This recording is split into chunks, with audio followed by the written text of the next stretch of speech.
all go out to the same parties, the same social functions, you know, passing information to each other.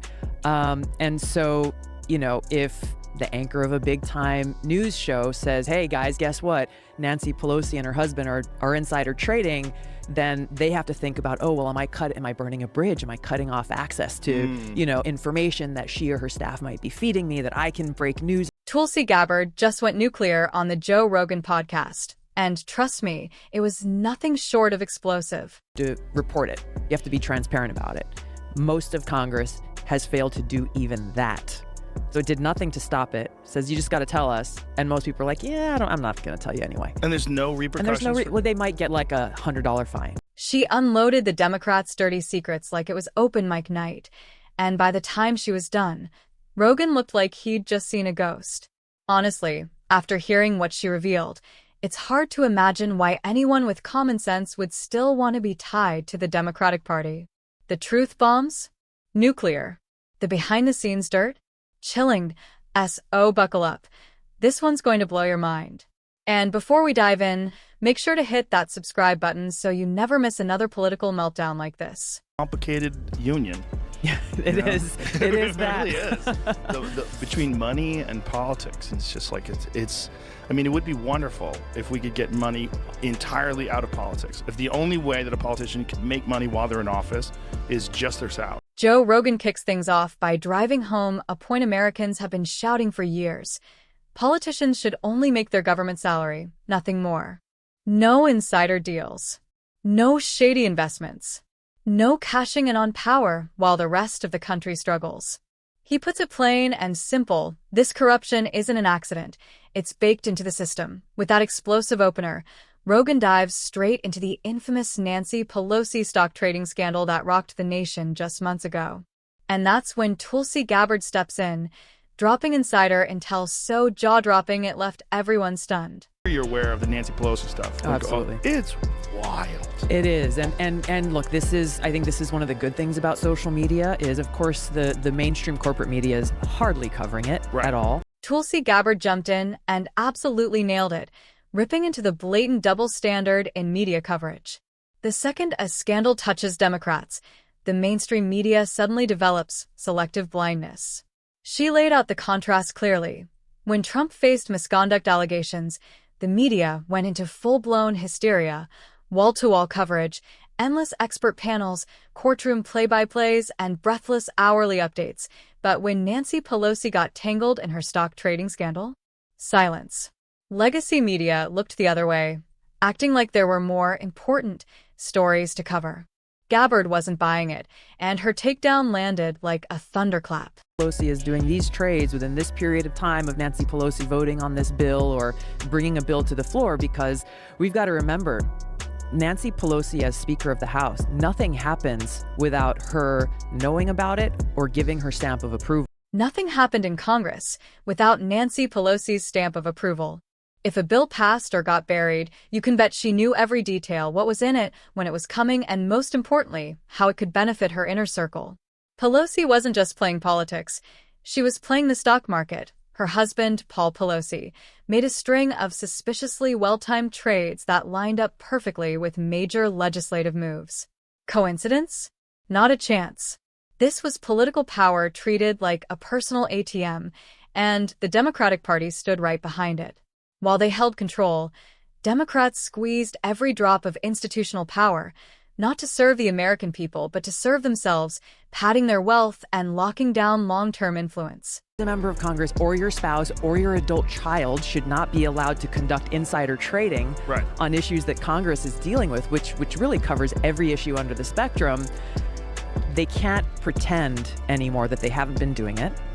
And yet, even as Nancy Pelosi is like, okay, fine, we'll draft legislation, but Congress is about to take a break as they head into the general elections. And once again, she's refusing to bring the bill to the floor for a vote. According to Tulsi Gabbard, Nancy Pelosi didn't just benefit from her position, she weaponized it. Gabbard exposed how Pelosi used her political influence and timing to deliberately stall legislation that would have banned insider trading in Congress. Why? So she and her husband, Paul Pelosi, could keep cashing in, making lucrative trades before the law ever caught up, This wasn't sloppy ethics, it was calculated corruption. And that's the real danger. When elected officials exploit the trust and authority granted by the American people to quietly build personal empires, the system begins to rot from within. If this continues, democracy won't be about the people anymore. It'll be about profit. The silver lining? Voters finally hit their breaking point. The power-hungry gatekeepers have been pushed out of the driver's seat. But make no mistake, the fight to clean house has only just begun. Start looking at it and say, oh, well, how much money have you made? Yeah. Like, why are you worth $200 million? That's crazy. You make $200,000 a year. You're worth $200 million. Like, what's going on? You can't help but think of Barack Obama here. When he stepped into the White House, his net worth was about $2 million. Now it's reportedly in the tens of millions.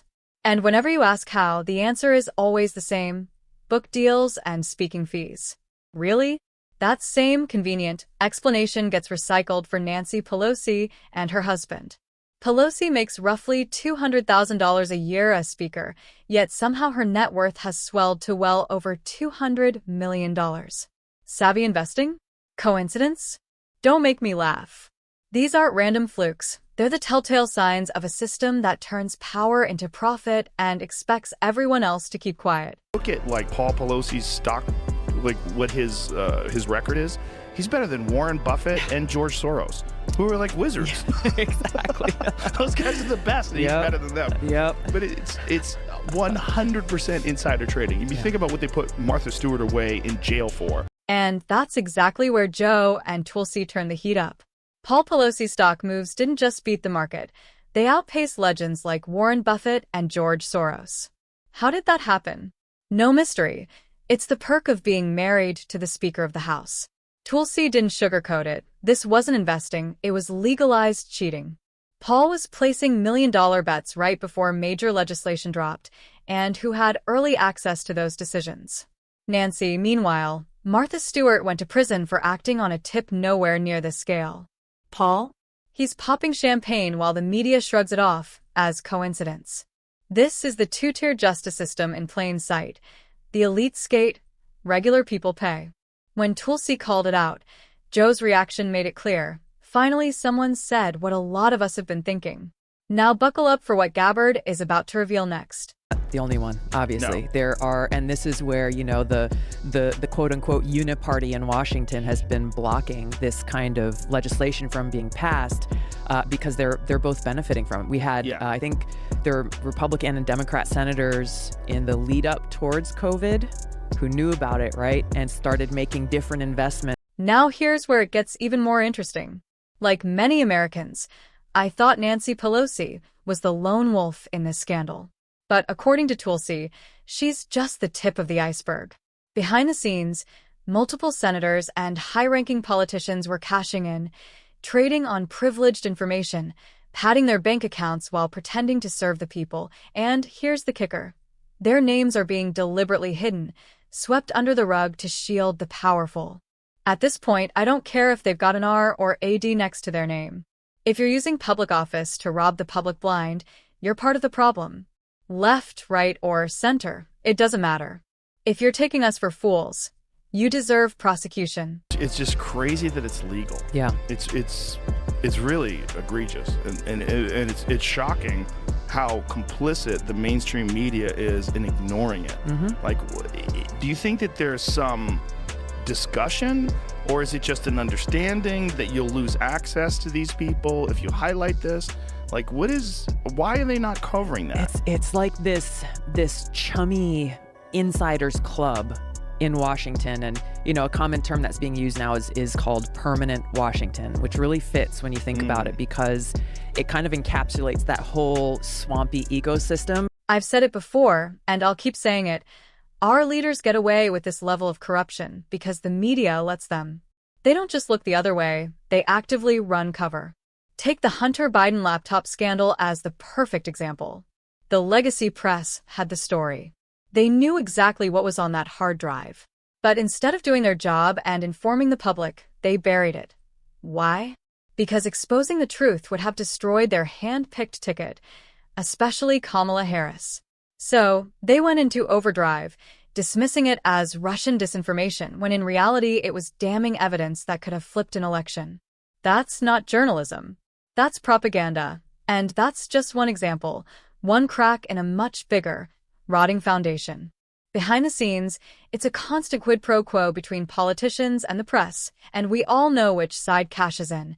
The left. This is exactly why Trump and millions of Americans don't trust the media anymore.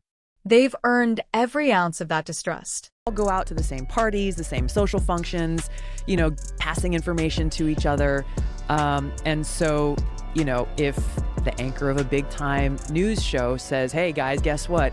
Nancy Pelosi and her husband are insider trading, then they have to think about, oh, well, am I burning a bridge? Am I cutting off access to, information that she or her staff might be feeding me that I can break news on and all this stuff. So, it's like you scratch my back, I'll scratch yours.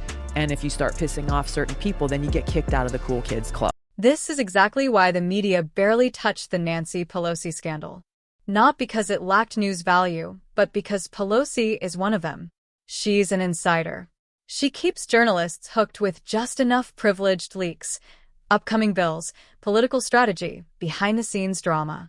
In exchange, they turn a blind eye when her husband miraculously nails stock picks or when her net worth mysteriously explodes. It's the oldest game in Washington. You scratch my back, I'll protect your image. Now, compare that to Donald Trump. He doesn't hand out insider crumbs. No secret scoops, no cozy backroom briefings, nothing. Whatever he has to say, he says it straight to the people. And that's why the media despises him. Without access, they can't spin the narrative, they can't profit off his leaks, and they can't control him. Trump shut them out, and in return, they declared war. From the moment he entered politics, the smear campaign has been nonstop. She's come up before. It came up years ago. Congress said, okay, we're going to take action to stop insider trading and make sure that elected leaders aren't benefiting off of insider information. And so they passed the Stock Act, which did nothing. Essentially, it just said, okay, if you are going to, trade in stocks or buy or sell stocks, you have to report it. You have to be transparent about it. Most of Congress has failed to do even that. So it did nothing to stop it. It says you just got to tell us. And most people are like, yeah, I'm not going to tell you anything. I don't know how you feel after hearing all this, but I'll be honest.